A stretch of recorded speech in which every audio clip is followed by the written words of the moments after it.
Hello viewers, welcome. तो हमारे आज की क्लास का टॉपिक है the history of settlements of the 13 colonies of United states of America. तो ब्रीफली हम लोग देखने वाले हैं कि ये 13 कॉलोनीज के सेटलमेंट की पीछे की हिस्ट्री क्या थी, और इसके साथ साथ हम लोग रीजंस भी देखेंगे for this settlement. So without wasting time, let us quickly start the topic. The 13 colonies were a group of British colonies located on the eastern coast of North America during the 17th and the 18th centuries. They were established by European settlers primarily from England who sought various reasons for establishing these colonies. Here's a brief overview of the 13 colonies and their reason for establishment. तो 13 colonies जो America की थी वो British colonies थी। तो colonies क्या होता है? कॉलोनीज मतलब एक ऐसा पार्ट ऑफ लैंड जो क्या करे, जो एक दूसरे पार्ट ऑफ लैंड के, जिसे इंपीरियलिस्ट लैंड कहेंगे, तो उसके रिसोर्सेज के लिए एक प्लेस बन जाए, उसे रॉ मटेरियल्स प्रोवाइड करे और उसके फिनिश गुड्स के लिए एक मार्केट बन जाए। मतलब इकोनॉमिकली इंपीरियलिस्ट लैंड को प्रॉस्पर कराने के लिए कॉलोनीज हुआ करती थी। और कॉलोनीज कहाँ लोकेटेड थी? तो ये eastern coast of North America में लोकेटेड थी। कब? 17 से लेकर के 18 सेंचुरी में। और इसे स्टैब्लिश किसने करवाया था? यूरोपियन सेटलर्स ने स्टैब्लिश करवाया था, जिसमें ज़्यादातर लोग इंग्लैंड से हुआ करते थे। और क्यों करवाया था? तो इसके पीछे वेरियस रीजंस हैं। तो हम लोग ब्रीफली देख सकते हैं कि ये रीजंस क्या थे। But before that let us quickly have a view of those colonies. तो यहाँ जो आपको एक ब्राउन लाइन ऑलरेडी मार्क दिख रही है, ये वाली, तो दीज आर द 13 कॉलोनीज। तो इधर वाले जितने भी हैं, ये पूरा जो है ये 13 कॉलोनीज है, और इस तरफ जो है ये बाकी की अमेरिका है। सो ये 13 कॉलोनीज को हम लोग इन्हें पढ़ सकते हैं कि ये कौन कौन सी जगह थी। तो आप देख सकते हैं कि this is Nova Scotia, then there is Massachusetts, second one, then there is New Hampshire, then there is Massachusetts, ठीक है। एंड ये मैने जो है ये पार्ट है मैसेच्यूसेट्स की। फिर उसके बाद है रोड आइलैंड, जो ये छोटी सी प्लेस है ना। If you want to see it in a bit detail you can. तो the small place is called Rhode Island. तो ये है Rhode Island, this one is the Rhode Island. और रोड आइलैंड के बाद, रोड आइलैंड के just नीचे we can see Connecticut. So Connecticut, उसके बाद कनेक्टिकट के नीचे we can see New Jersey over there. तो न्यू जर्सी के ऊपर है न्यूयॉर्क, न्यूयॉर्क के बगल में है पेनिसिल्वानिया, पेनिसिल्वानिया के बाद है वर्जीनिया, एंड वर्जीनिया के बाद है नॉर्थ कैरोलिना। नॉर्थ कैरोलिना के नीचे देखें तो we have what? We have South Carolina, और साउथ कैरोलिना के साथ जस्ट नीचे वी हैव जॉर्जिया। तो ये जो ऑरेंज में आपको दिख रही है, तो these are the southern colonies, and ये जो ग्रीन में आपको दिख रही है, these are the middle colonies. So southern colonies में Georgia, South Carolina, North Carolina, Virginia and Maryland. Then we have the middle colonies. So middle colonies को अगर हम देखें तो मिडिल कॉलोनीज में क्या आ जाती है? मिडिल कॉलोनीज में we have New Jersey, Delaware, Pennsylvania and New York. After the middle colonies we have the north colonies. So north colonies में we have Connecticut, Rhode Island, Massachusetts, New Hampshire and Nova Scotia. So these are the 13 colonies of the United States of America that were settled by the Europeans. European settlers ने यहाँ पर settle करा था 13 colonies को.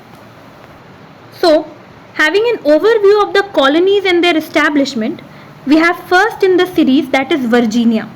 Virginia जो है वो 1607 में establish हुई थी जेम्स टाउन में। वर्जीनिया जो है वो पहली परमानेंट इंग्लिश सेटलमेंट थी नॉर्थ अमेरिका में, first permanent English settlement in north America. It was primarily founded for economic reasons with goal of finding gold and other valuable resources. तो Virginia जो है ये पहली कॉलोनी है जो परमानेंट इंग्लिश सेटलमेंट है नॉर्थ अमेरिका में। और इसको क्यों ढूंढा गया है, इसको क्यों स्टैब्लिश किया गया है? इकोनॉमिक रीजन से स्टैब्लिश किया गया है कि सोने के खदान मिल जाए या दूसरे कुछ वैल्यूएबल रिसोर्सेज मिल जाए, इसलिए सेटल किया गया है। Talking about Massachusetts, we can say कि मैसेच्यूसेट्स जो है वो Massachusetts Bay colony was founded in 1630 by Puritans seeking religious freedom and opportunity to establish city upon a hill as a model Christian community. तो Puritans जो है वो Protestants हैं और उन्होंने जो है मैसेच्यूसेट्स बे कॉलोनी को जो है फाउंड किया है। और वो क्यों यहाँ पर रहना चाह रहे हैं? क्योंकि उनको रिलीजियस फ्रीडम चाहिए जो उनको यूरोप में नहीं मिलती है, और वो एक मॉडल क्रिश्चियन कम्युनिटी स्टैब्लिश करना चाहते हैं। The next in the series is New Hampshire. New Hampshire जो है वो 1623 में it was founded. New Hampshire जो है ये इकोनॉमिक रीजन से स्टैब्लिश हुई थी। क्या थे economic reasons? Fishing, trade, land speculation, इन सारे रीजन से न्यू हैम्पशायर वॉज एस्टैब्लिश्ड।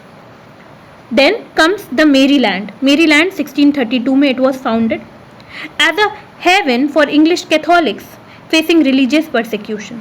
तो English Catholics जिनका religious persecution हो रहा था ब्रिटेन में और दूसरे पार्ट्स में यूरोप के, तो वो जो है वो मेरीलैंड में आकर सेटल हो रहे थे। और मेरीलैंड का नाम जो है क्वीन हेनरीटा मारिया के नाम के ऊपर था, जो किंग चार्ल्स फर्स्ट की वाइफ थी। Next in the series is Connecticut. Connecticut जो है वो 1630 में सेटल हो गई थी। कनेक्टिकट को भी प्यूरिटन्स ने स्टैब्लिश किया था, जिनको रिलीजियस फ्रीडम और इकोनॉमिक अपॉर्चुनिटीज़ चाहिए थी, और वो ट्रेडिंग और फार्मिंग में भी अपने हाथ को आजमाना चाहते थे। कनेक्टिकट के बाद रोड आइलैंड। रोड आइलैंड जो है इसको रॉजर विलियम्स ने फाउंड किया था 1636 में, और रोड आइलैंड जो है इसको स्टैब्लिश किया गया था as a haven for religious dissidents and to promote religious tolerance. तो रिलीजियस टॉलरेंस के लिए इसको सेटल किया गया था, इसको इस बिलीफ से सेटल किया गया था कि सेपरेशन हो सके चर्च और स्टेट का, क्योंकि बहुत कोई जो है वो इस चीज़ के फेवर में थे कि रिलीजन को कम्प्लीटली सेपरेट रखना है हमें स्टेट से। क्योंकि मेडाइवल सेंचुरीज़ की अगर आप बात करें तो रिलीजन का एक बहुत ही स्ट्रॉन्ग शेयर हुआ करता था स्टेट के डिसीजंस में, स्टेट के से में। तो उस पॉइंट ऑफ व्यू से जो है रोड आइलैंड को स्टैब्लिश किया गया कि एक रिलीजियसली टॉलरेंट जगह बनाई जाएगी, and that was the reason. After that we have Delaware. Delaware जो है वो ओरिजिनली पार्ट किसकी थी? न्यू स्वीडन की पार्ट थी। Delaware was later settled by Dutch. बाद में डच ने सेटल कर दिया इसको, और डच के बाद जो है English took over. It was primarily established for trade and agriculture. तो इसे इस्टेब्लिश किया गया था ट्रेड और एग्रीकल्चर के लिए। Next in the series is north Carolina. North Carolina 1653 में स्टैब्लिश की गई। इनिशियली जो है वर्जीनिया के लोग जो हैं जिनको कि एग्रीकल्चरल अपॉर्चुनिटीज़ चाहिए थी, वो लोग यहाँ पर सेटल हुए, और टोबैको फार्मिंग के लिए ये एक अच्छा प्लेस था, ब्रीडिंग ग्राउंड बन गया। Talking about the next in the series we have South Carolina. South Carolina was founded in 1670। South Carolina वो स्टैब्लिश्ड फॉर इकोनॉमिक पर्पसेस। तो यहाँ पर राइस, इंडिगो, इनकी फार्मिंग के लिए बेसिकली साउथ कैरोलिना को जो है वो स्टैब्लिश किया गया था। The next in the series is Pennsylvania. Pennsylvania जो है इसे विलियम पेन ने ढूंढा था, और विलियम पेन के ही नाम पर पेनिसिल्वानिया पड़ा। पेनिसिल्वानिया जो है उसको एक क्वैकर कॉलोनी की तरह स्टैब्लिश किया गया था, जो रिलीजियस फ्रीडम, टॉलरेंस और गुड रिलेशंस को प्रमोट करे नेटिव अमेरिकन्स के साथ। क्योंकि यूरोपियन सेटलर्स जो आ रहे थे, सपोज इस ईस्ट साइड में यूरोपियन सेटलर्स स्टैब्लिश हो रहे हैं, इधर नेटिव अमेरिकन्स भी तो रह रहे हैं ना, जो यहाँ के एबोरिजिन्स हैं, तो इनके साथ जो है अच्छा रिलेशंस भी स्टैब्लिश करना था इनको, जो नए नए सेटल होकर के आ रहे थे। तो इस मोटिव से पेनिसिल्वानिया को एक रिलीजियसली फ्री स्टेट की तरह, टॉलरेंट स्टेट की तरह सेटल किया गया। Then the next in the series is Georgia. Georgia को काफ़ी लेट स्टैब्लिश किया गया, दैट वाज इन 1733। जॉर्जिया जो है उसको एक बफर कॉलोनी की तरह स्टैब्लिश किया गया साउथ कैरोलिना और स्पेनिश फ्लोरिडा में। तो फ्लोरिडा जो है वहाँ पर स्पेन का काइंड ऑफ स्पेन ने कॉलोनाइज करके रखा हुआ था, और साउथ कैरोलिना जो है ये ब्रिटिशर्स के अंदर थी, इंग्लैंड के अंदर थी। तो इसको एक बफर कॉलोनी यानी कि जैसे कि suppose this is the buffer colony, इसको अगर हम बफर कॉलोनी कह रहे हैं और इधर कोई जगह है और इधर कोई जगह है, तो इन दोनों के बीच में ना ये एक काइंड ऑफ प्रोटेक्टिव जगह की तरह काम कर रहा है, क्योंकि ये डायरेक्टली यहाँ पर अटैक नहीं कर पाएगी, ना ही ये डायरेक्टली यहाँ पर अटैक कर पाएगी, यहाँ से होकर गुजरना होगा। तो this is called the buffer state और buffer colony. It was established for haven as a haven for debtors as a military defence outpost. तो ये जो है ये मिलिट्री डिफेंस आउटपोस्ट की तरह भी इस्टेब्लिश हुआ था, और जो लोग जो कि डेप्टर्स थे ना, उनके लिए भी एक एस्केप की तरह जो है जॉर्जिया को इस्टेब्लिश किया गया था। Then we have New York. New York जो है वो ओरिजिनली डच कॉलोनी थी। Originally the Dutch colony of New Netherland, it was taken over by the English in 1664 and renamed New York in the honor of Duke of York. Its establishment had economic motivations including trade and land speculation.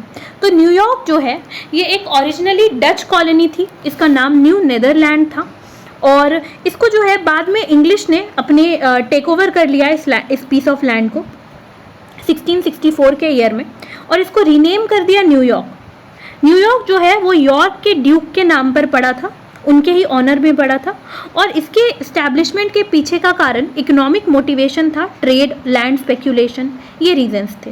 Land speculation क्या होता है कि कहीं पर land अगर बहुत सस्ता है तो आप वहाँ पर ख़रीद लो और फिर बाद में वो महंगा हो सकता है, तो एक मतलब सस्ता लैंड, क्योंकि यूरोप में तो उस टाइम तक महंगे थे सारे लैंड, तो ये एक फ्री जगह सा दिखा जब डिस्कवरी हुई अमेरिका की, ऑब्वियसली, तो तब की बात है। तो New Jersey, then comes the New Jersey. तो न्यू जर्सी जो है ये ओरिजिनली ये भी जो है न्यू नेदरलैंड का एक पार्ट ही थी।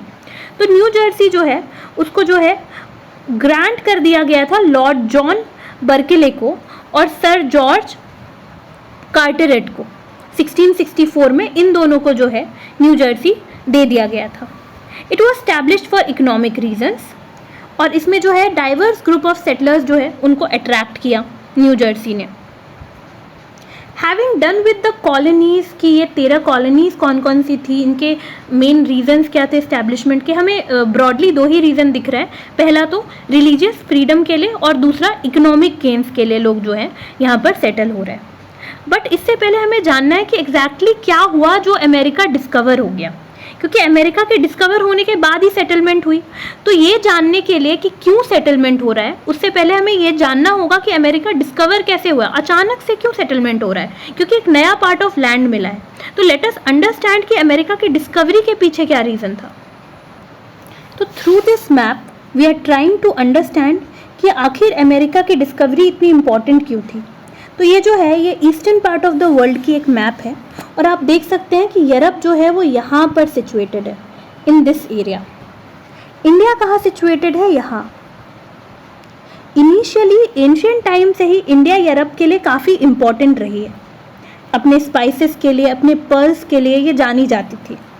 इवन मेडाइवल सेंचुरीज़ में इंडिया की जीडीपी 1 पे थी। इससे हम समझ सकते हैं कि इंडिया ट्रेड में काफ़ी कुछ प्रोवाइड कर रही थी।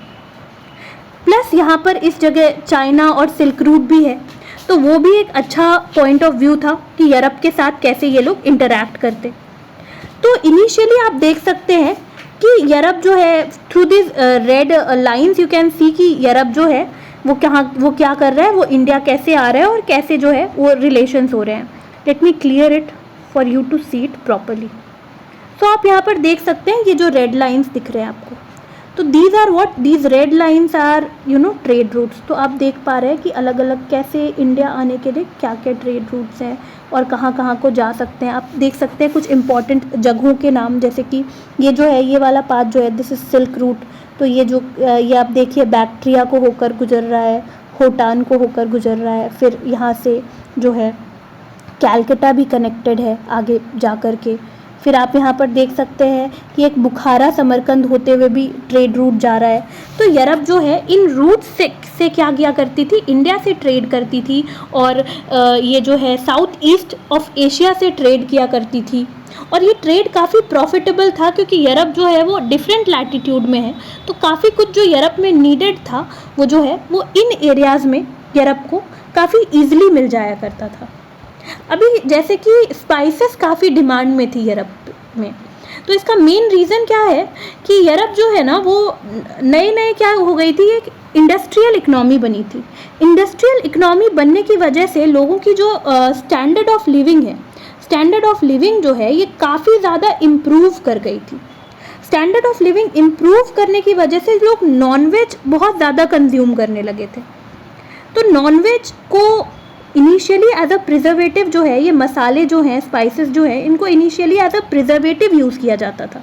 और जब पूरा का पूरा यूरोप ही नॉनवेज कंज्यूम कर रहा है, वैसे में यू नीड सम प्रिजर्वेटिव, तो मसाले जो है वो एक बहुत ही स्ट्रॉन्ग प्रिजर्वेटिव की तरह एक्ट करते थे, तो काफ़ी फ़ायदा होता था। तो इंडिया आते थे, इंडिया से मसाले ले जाते थे, ये सिल्क ले जा रहे हैं चाइना से, तो आप देख सकते हैं ग्वांगझाओ और बहुत सारे जैसे गोबी डेजर्ट, तो इन सारे रास्तों से होकर के चाइना भी जा रहे हैं, तो यहाँ से ट्रेड अच्छा खासा चल रहा था, एवरीथिंग वाज गोइंग वेल, ठीक है। फिर अचानक से क्या प्रॉब्लम हो गई कि आप 1453 का ईयर आया। 1453 से पहले अगर हम देखें अर्ली मेडाइवल सेंचुरीज़ में क्या एक बहुत ही सिग्निफिकेंट घटना क्या हुई कि इस्लाम की डिस्कवरी हुई।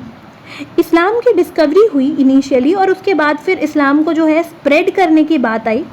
तो जब खलीफा जो है इनिशियली जो है वो बस रिलीजियस लीडर हुआ करते थे, और जब खलीफा पॉलिटिकल लीडर भी हो गए तो उसके बाद क्या हो गया कि इस्लाम को हर जगह पे स्प्रेड करना है।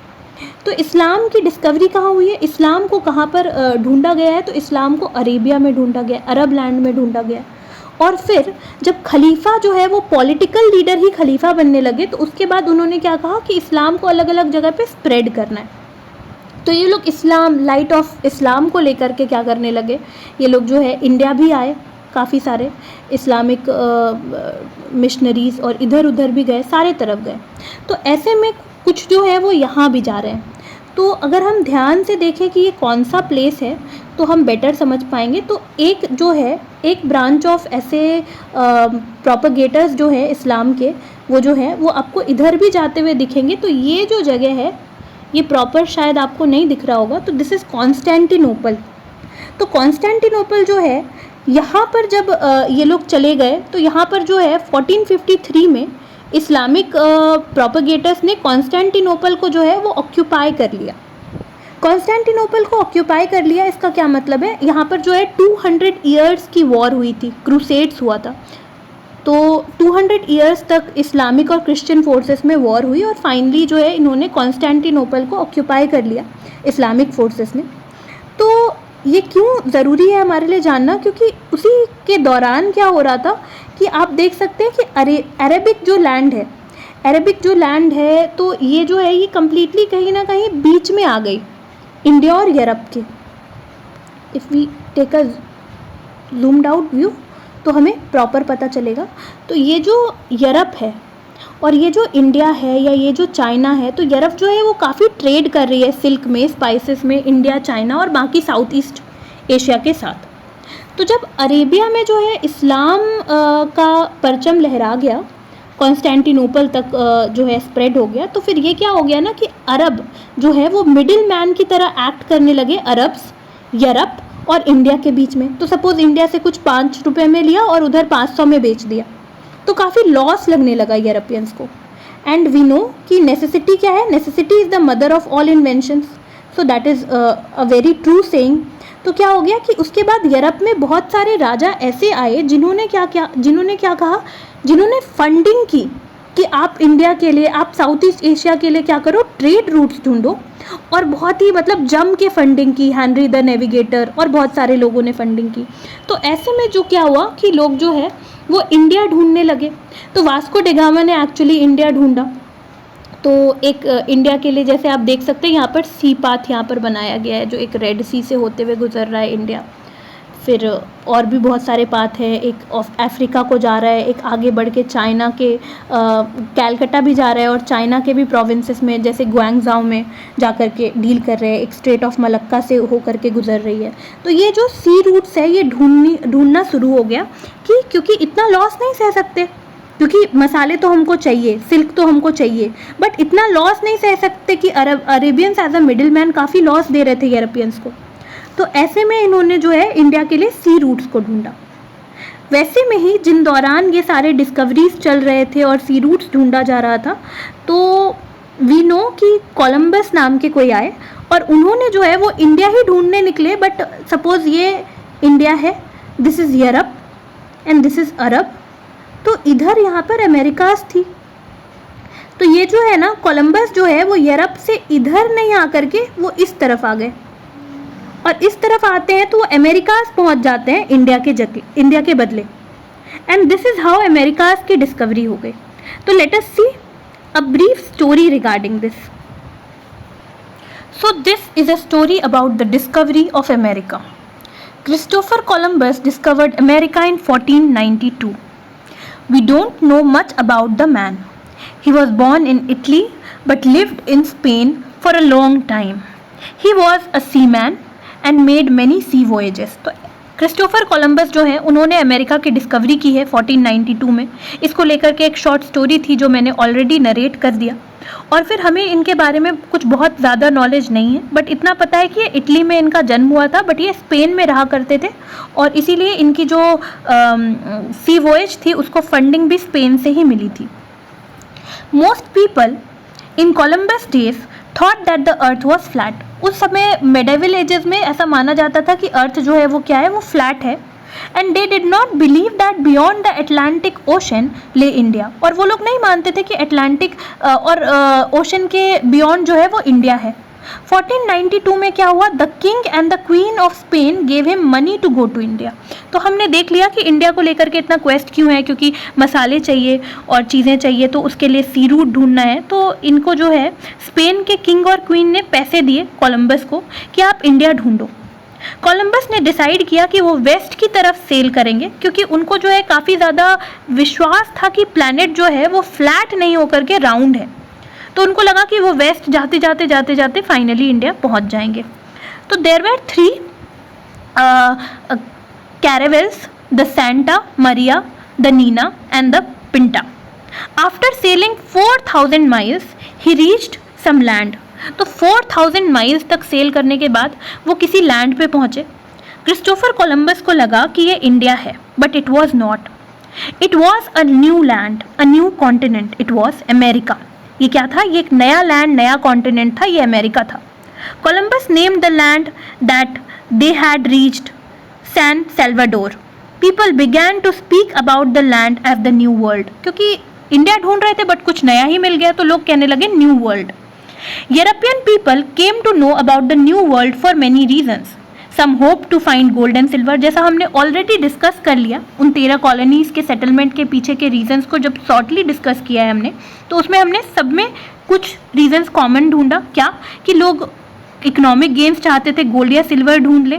प्रीस्ट और मिशनरीज जो है वो चाहते थे कि क्रिश्चियनिटी को फैलाया जाए, Christian religions to the Indians, क्योंकि उनको लग रहा था कि हम इंडिया पहुंचे तो उनको लग रहा था इंडियंस को क्रिश्चियनिटी सिखा देते हैं. Among those who came for freedom was a small group of English people called pilgrims. और कुछ लोग जो है वो यूरोपियन लाइफ से तंग आ गए थे, तो वो फ्रीडम के लिए भी आए, तो वो उन लोगों को पिलग्रिम्स कहा जाता था. They wanted to start a new life and have no religious problem. तो हमने ऑलरेडी देखा कि बहुत सारे स्टेट के पीछे का ये भी रीज़न था कि उनको रिलीजियस टॉलरेंस चाहिए. तो वो लोग जो है बिना रिलीजियस प्रॉब्लम के, क्योंकि यूरोप में जो है ना एक्सट्रीम रिलीजियस रिचुअलिज्म फॉलो होने लग गई थी मेडाइवल सेंचुरीज में, तो उससे बचने के लिए बहुत कोई जो है इंग्लैंड आ गए, जिनको हम लोग पिलग्रिम्स कहते हैं. इन 1620 on the ship may flower they landed in north east of America. और 1620 में मे फ्लावर नाम की एक शिप में वो लोग जो है नॉर्थ ईस्ट ऑफ अमेरिका में आए. They set up a colony and called the part of that country New England. और वो लोग जो है वहाँ पर मे फ्लावर में होकर के नॉर्थ ईस्ट ऑफ अमेरिका आए और लगभग कुछ इस पार्ट में आए, और इस पार्ट में वो सेटल होकर के इसको उन्होंने क्या कहा, इसको उन्होंने कहा new England. So this is what the new England was. ये थी न्यू इंग्लैंड जो हमने ऑलरेडी डिस्कस कर लिया, द 13 कॉलोनीज. अगर रीजंस को देखा जाए कि पीपल रीलोकेट क्यों कर रहे थे कॉलोनीज़ में, तो हम बेसिक रीज़न तो जान चुके हैं कि इकोनॉमिक थी और रिलीजियस फ्रीडम का कारण था, बट हम लोग रफली एक बार देख लेते हैं. तो in the early 17th century several conditions in England pushed people towards the North American colonies. तो होता है ना, माइग्रेशन के 2 कारण है, एक पुल फैक्टर है, एक पुश फैक्टर है. पुश फैक्टर क्या होता है, जो आपको किसी एक जगह से दूर जाने को मजबूर कर दे, वहाँ पर लैक ऑफ रिसोर्सेज या इंस्टेबिलिटी, पॉलिटिकल भी हो सकती है, सोसाइटल भी सोसाइटी जैसी भी हो सकती है इंस्टेबिलिटी, तो उससे बचने के लिए लोग जो है वो कहीं और माइग्रेट कर जाते हैं. तो यहाँ पर सेम केस था कि यूरोप में या इंग्लैंड में जो कंडीशंस थे ना, उसने पुश किया था इन लोगों को कि ये नॉर्थ अमेरिकन कॉलोनीज में चले जाएं. These conditions were often regarded to as push factor. as they encouraged individual and groups to leave England and seek new opportunities in the American colonies. Some of the key factors को अभी हम लोग देखने वाले हैं. Push factor में सबसे प्रमुख कारण तो रिलीजियस टेंशन था. तो religious tension and persecution were significant factors that led many English Puritans and other religious dissenters to seek refugee in American colonies. The Church of England was established church in England, and those who held different religious beliefs faced discrimination and persecutions. Puritans in particular sought to escape religious repression and established communities where they could practice their faith freely. This led to founding of colonies like Massachusetts and Rhode Island.